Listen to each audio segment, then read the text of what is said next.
Ya, oke. Oke, assalamualaikum warahmatullahi wabarakatuh. Waalaikumsalam warahmatullahi wabarakatuh. Saudara-saudara sekalian, juga saudara seperjuangan setanah air, kami dari Forum FKP3, Forum Komunikasi Purnawirawan untuk Persatuan dan Pembaharuan, ya, terdiri dari ratusan orang, tetapi perwira tingginya kurang lebih hampir 200 orang. Pada hari ini kita konsolidasi di rumah kediaman saya, ya, lebih tepat lagi di Museum Bang Yos, ya, untuk menyikapi situasi dan perkembangan terakhir di tanah air, khususnya pasca pemilu tanggal 14 Februari 2024. Ya. Nah, apa yang kita hasilkan pada konsolidasi ini nanti akan dibacakan oleh Jenderal Purnawirawan Fahru Rozi, mantan Menteri Agama. Saya persilakan. Pernyataan FKP 3 Forum Komunikasi Purnawirawan TNI Polri untuk Perubahan dan Persatuan dalam menyikapi Pemilu Presiden 14 Februari 2024. Assalamualaikum warahmatullahi wabarakatuh. Salam sejahtera untuk kita semua. Sehubungan telah terlaksananya tahap pencoblosan dalam Pemilu Presiden 14 Februari 2024, FKP 3 menyampaikan hormat kepada seluruh rakyat Indonesia yang telah berpartisipasi dalam pemilu tersebut dengan penuh rasa tanggung jawab. Kami sampaikan juga hormat kepada jajaran pemerintah pusat, pemerintah daerah, KPU, Bawaslu, dan seluruh aparat keamanan yang telah melaksanakan tugasnya dalam pelanggaran pemilu presiden di seluruh wilayah Indonesia dan di perwakilan luar negeri, dengan beberapa catatan yang sangat perlu menjadi perhatian. Menyikapi perhitungan suara pemilu, kami sampaikan hal-hal sebagai berikut. 1. Kami akan menerima hasil perhitungan suara yang nyata atau real count yang diperoleh dari pemilu yang jujur dan adil. Kedua, kami yang bercita-cita menjadikan pemilu 2024 antara lain sebagai momen memulai zero corruption, penegakan hukum tanpa pilih bulu, membangun sistem pengawasan kinerja pemerintah dengan mengefektifkan fungsi pengawasan DPR dan seluruh komponen rakyat yang kritis, memberi beberapa catatan sangat buruk terhadap pelaksanaan pemilu presiden 2024 sebagai berikut. Pertama, Presiden yang nyata-nyata bersikap cawe-cawe terhadap pelanggaran pemilu 2024 dengan mengerahkan aparat pemerintah mendukung pemenangan paslon 02 sangat menodai demokrasi di Indonesia. Kedua, pemunculan nama Gibran Rakabuming Raka sebagai calon wakil presiden 02 yang dilakukan melalui rekayasa hukum yang sangat memalukan dan langsung disambut oleh KPU tanpa lebih dahulu menunggu revisi peraturan KPU telah nyata-nyata telah mengkhianati konstitusi. Ketiga, penggunaan hukum sebagai instrumen politik untuk menyandera tokoh-tokoh politik agar mendukung paslon 02 selain merusak upaya pemberantasan korupsi, juga merusak sistem hukum dan politik Indonesia. Keempat, kecurangan oleh petugas-petugas KPU dan jajarannya, serta pendukung paslon tertentu yang dilakukan secara terstruktur, masif, dan sistematis, telah sungguh-sungguh mengkhianati demokrasi dan konstitusi, serta membahayakan eksistensi dan keutuhan negara kesatuan Republik Indonesia. Berdasarkan hal-hal tersebut di atas, kami bersikap sebagai berikut. 1. memprotes keras deklarasi pemenangan 02 yang dilakukan berdasarkan quick count yang bukan merupakan hasil resmi pemilu. Kedua, mendesak kepada yang berwenang untuk mendiskualifikasi Prabowo Gibran sebagai paslon 02 pada Pilpres 2024. Kemudian untuk menjadi pelajaran bagi semua pejabat negara, kami mendesak Presiden Joko Widodo dan semua penjabat yang telah merusak demokrasi dan hukum Indonesia secepatnya mundur atau dimakzulkan. Semoga Allah Subhanahu wa taala, Tuhan yang Maha Esa, meridhoi niat baik kita bersama untuk membangun Indonesia sesuai cita-cita yang tercantum di dalam pembukaan Undang-Undang Dasar tahun 45. Assalamualaikum warahmatullahi wabarakatuh. Jakarta, Museum Bang Yos, tanggal 17 Februari 2014. Terima kasih. Bisa mengajukan pertanyaan sedikit Pak Jenderal? Ya, silakan. Yang hadir siapa aja dalam rapat ini? Sebetulnya anggota FKP 3 ini ada lebih kurang, jenderalnya ada lebih kurang 200 orang. Tapi pada kesempatan ini hadir 40 dari bermacam-macam kesatuan asal. Umumnya dari dari TNI Angkatan Darat, TNI AL, TNI AU dan kepolisian. Alhamdulillah 40-an orang itu ada di sini pada saat ini. Oke, rapatnya dimulai dari jam berapa tadi sampai menghasilkan kesimpulan ini? Mungkin Pak Jos Ya, bisa. Kita mulai jam 10 ya. Ya seperti biasa, alhamdulillah mantan-mantan militer jadi bisa tepat waktu tadi datang. Terus kita break untuk sholat zuhur sama makan siang. Terus kita lanjutkan lagi sampai jam sekarang ini jam berapa ini? Jam 16. Jam 16. Jadi kira-kira 6 jam lah kita berdiskusi. Ya. Kita juga mencari narasumber yang kompeten gitu sehingga deklarasi itu hasilnya seperti ini setelah kita rumuskan. Bang Yos, ada dua atau mungkin Pak Jenderal Fahrul Razi ada dua poin yang sangat strong, yaitu diskualifikasi terhadap Prabowo Gibran, dan yang kedua adalah atau mundur atau dimakzulkan Presiden Jokowi.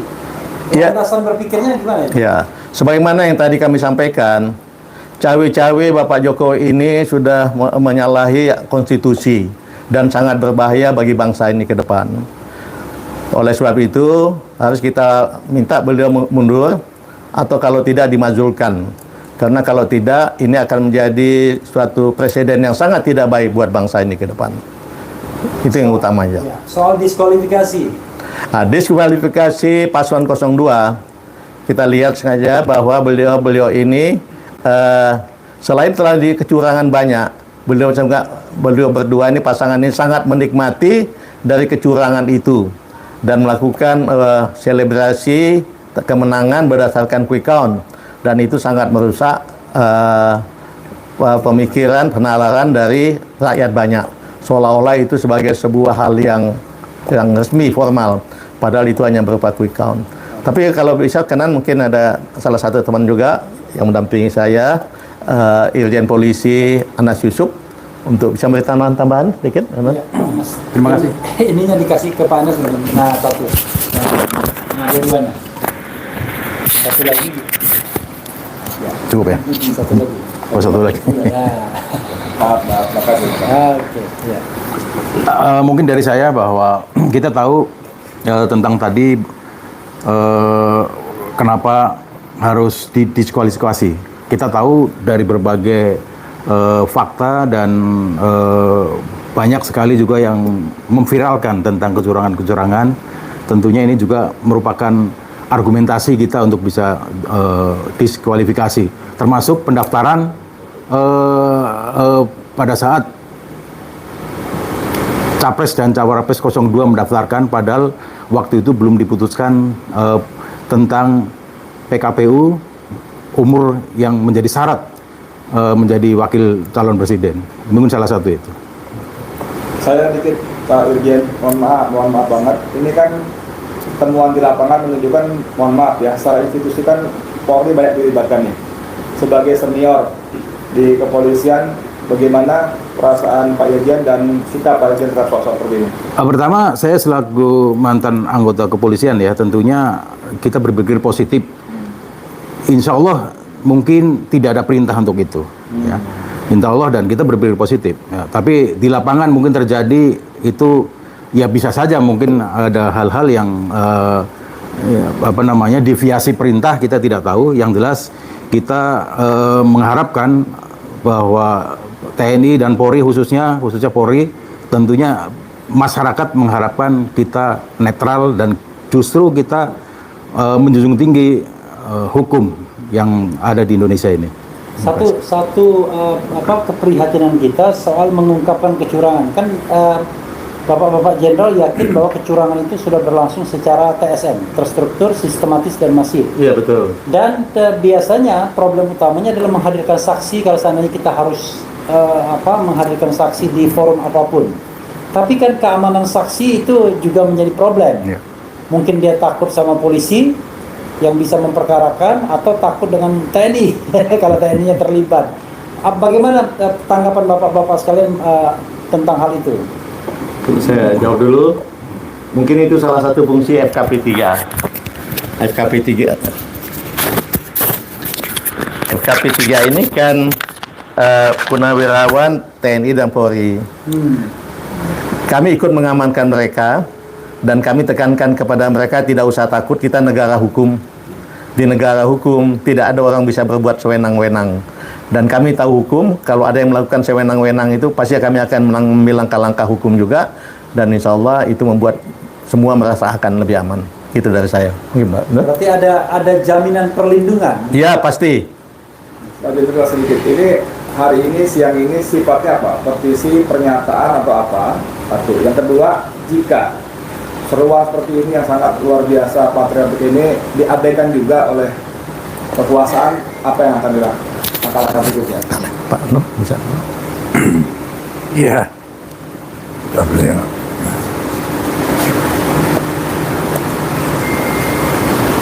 Tentu seperti Pak Fahrul katakan, ini negara hukum. Jadi sudah menjadi hak warga negara siapapun, apalagi di alam demokrasi, untuk menyatakan pendapatnya. Nggak ada masalah, dan itu harus aparat harus menjamin keselamatan dia, terutama kita tentunya ya, yang sepaham dengan mereka tentu akan kita backup keselamatannya. Nah, maksud saya kalau seruan seperti ini diabaikan juga oleh kekuasaan, langkah apa yang akan dilakukan? Ya, kita justru khawatir kalau ini nggak direspon akan terjadi perlawanan yang lebih keras, dan itu merugikan kita semua. Betul. Bisa terjadi people power kan. Itu karena itu indikasi kan sudah ada. Saya ngalami tahun 98 itu hanya mahasiswa saja. Sekarang mahasiswa dengan para guru besarnya sudah kompak semua, dan itu di banyak universitas. Itu kan indikasi yang kita baca bahwa ini kerawanan gitu. Karena itu kalau ada komplain dan diutarakan juga sesuai norma hukum yang berlaku, ya harus direspon, itu wajib hukumnya. Oke, cukup. Ya. Terima kasih. Bapak-bapak semuanya. Terima kasih. Sama-sama. Wassalamualaikum warahmatullahi wabarakatuh. Wassalamualaikum warahmatullahi wabarakatuh. Aduh.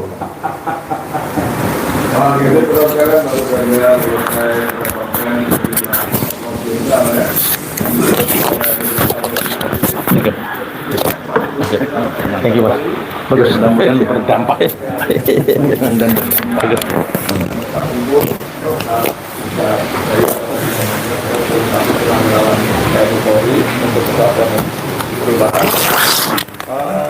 Mudah-mudahan ini akan dapat sanksinya dari kekuasaan, dari penguasa. Sebab seperti Pak Presiden mengatakan, jika diabaikan juga maka dikhawatirkan akan hal yang lebih buruk. Kemarahan akan meningkat dan akan mencari saudara diri. Saya dimulai minta keren untuk mencari saya. Assalamualaikum warahmatullahi wabarakatuh. Waalaikumsalam warahmatullahi wabarakatuh. Karena saya mendahulukan Edi Mulyadi, maka penutupnya terakhir saya. Ya, sahabat sekalian, tadi press conference dari FKP 3 ya, Forum Komunikasi Purnawirawan TNI Polri untuk Perubahan dan Persatuan. Ada ratusan perwira tinggi yang bergabung, dan 40 diantaranya berpangkat jenderal, baik bintang 1, bintang 2, sampai bintang 4.